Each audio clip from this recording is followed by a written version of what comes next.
నమస్తే, నా పేరు Shivaji. Welcome to our channel. YV Subbareddy మన ఎంపీ ఉన్నాడు కదా, రాజ్యసభ ఎంపీ వైవి సుబ్బారెడ్డి ఢిల్లీలో హైకోర్టుకి వెళ్ళాడు. ఏమంటే తన పేరు వాడకూడదంట.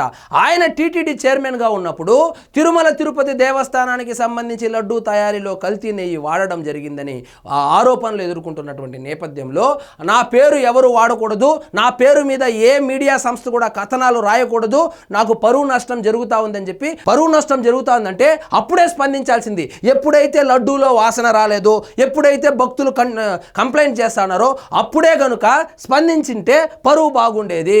అప్పుడు గమ్ము నుండి ఇప్పుడు వచ్చి నా పేరు వాడద్దండి, నాకు పరువు నష్టం జరుగుతూ ఉందని చెప్పి ఆల్రెడీ కేసు విచారణలో ఉండగా ఆయన పేరు వాడకూడదని ఆయన స్టే తెచ్చేదానికి వెళ్తే లేదు ఒక వైపు వాదన విని మేము స్టే ఇవ్వలేము, వాళ్ళ వాదనలు కూడా విన్న తర్వాత నీకు స్టే ఇస్తామని చెప్పి 29వ తారీఖు ఆ కేసు విచారణ అయితే వాయిదా అయితే వేయడం జరిగింది. ఇక్కడ చూడండి, తిరుమల లడ్డూ వివాదంలో వైవి సుబ్బారెడ్డికి చుక్కెదురు. చూడండి ఎంత బాధ్యత రాహిత్యం అంటే, తిరుమల తిరుపతి దేవస్థానానికి సంబంధించి చైర్మన్గా పనిచేసినటువంటి వ్యక్తి అక్కడ 250 కోట్ల రూపాయలు నకిలీ కల్తీ నెయ్యి ఏదైతే ఉందో ఆ కుంభకోణం జరిగి ఉంటే ఆ సందర్భంలో ఈయనున్నప్పుడు జరిగిందా లేకపోతే కరుణాకర్ రెడ్డి ఉన్నప్పుడు జరిగిందా అంటే వీళ్ళిద్దరూ ఉన్నప్పుడు ఎవరు ఉన్నప్పుడు జరిగిందనేది విచారణలో బయటపడుతుంది. సో మొత్తానికి జగన్మోహన్ రెడ్డి గారు ముఖ్యమంత్రిగా ఉన్నప్పుడు, మీ అబ్బాయి ముఖ్యమంత్రిగా ఉన్నప్పుడు తిరుమల తిరుపతి దేవస్థానంలో ఆ కల్తీ నెయ్యితో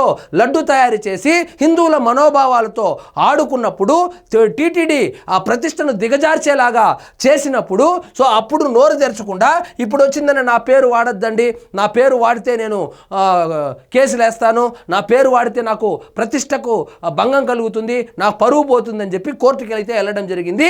దీనికి సంబంధించి వ్యతిరేక కథనాలు ఏమేస్తున్నారు, విచారణలో ఏమి జరిగిందో. సో ఇప్పుడు బోలే బాబా ఉంది, ఆ బోలే బాబా ఇంతవరకు ఒక చుక్క పాలు కూడా కలెక్ట్ చేయలేదనేటువంటి మాట వాస్తవం కదా. సో చైర్మన్కు తెలియకుండా 250 కోట్ల కుంభకోణం అధికారులే చేసేస్తారా? ఇది ఎలా ఉందంటే వినేవాడు ఎవడో అయితే చెప్పేవాడు ఎవడో అంట, అట్లుంది వ్యవహారం ఈ వైవి సుబ్బారెడ్డిది. తిరుమల లడ్డూ వ్యవహారంపై వైసీపీ ఎంపీ టీటీడీ మాజీ చైర్మన్ వైవి సుబ్బారెడ్డికి ఢిల్లీ హైకోర్టులో చుక్కెదురైంది. లడ్డూ ప్రసాదం తయారీకి కల్తీ నెయ్యి సరఫరాకు సంబంధించి తనపై మీడియాలో వస్తున్న కథనాలపై మధ్యంతర స్టే ఇవ్వాలని ఆయన విజ్ఞప్తిని న్యాయస్థానం తిరస్కరించింది. ప్రతివాదుల వాదనలు వినకుండా ఏకపక్ష ఉత్తర్వులు ఇవ్వడం సాధ్యం కాదని తేల్చేసింది.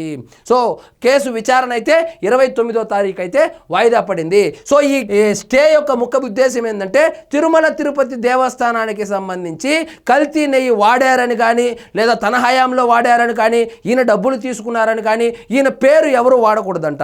సో ఇంత బాధ్యతారాహిత్యంగా ఉన్నటువంటి వైవి సుబ్బారెడ్డి గారు గుర్తుపెట్టుకోవాల్సింది, సో మీరు టీటీడీ చైర్మన్గా ఆ పదవే తీసుకోకుండా ఉంటే పోయిండేది కదా.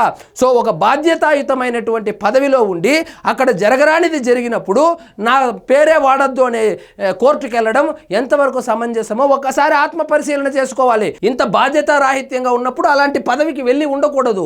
అప్పుడేమో పదవులు అనుభవించి మీరు ఉన్నప్పుడు లేకపోతే కరుణాకర్ రెడ్డి ఉన్నప్పుడు, మొత్తానికి మీ అబ్బాయి ముఖ్యమంత్రిగా ఉన్నప్పుడే అక్కడ జరగరాని ఘోరం అయితే జరిగింది. దానికి సంబంధించి మాకు సంబంధం లేదు, మా పేరు వాడద్దని చెప్పి చేతులు ఎత్తేస్తే ఎంత బాధ్యత రాహిత్యంగా ఉందో ఒక్కసారి ఆత్మ పరిశీలన చేసుకోండి సుబ్బారెడ్డి గారు. సో ఇదండి ఈరోజు మన టాపిక్. మీకు ఈ వీడియో నచ్చినట్లయితే లైక్ చేయండి, షేర్ చేయండి, ఛానల్ మాత్రం సబ్స్క్రైబ్ చేసుకోవడం మర్చిపోవద్దు.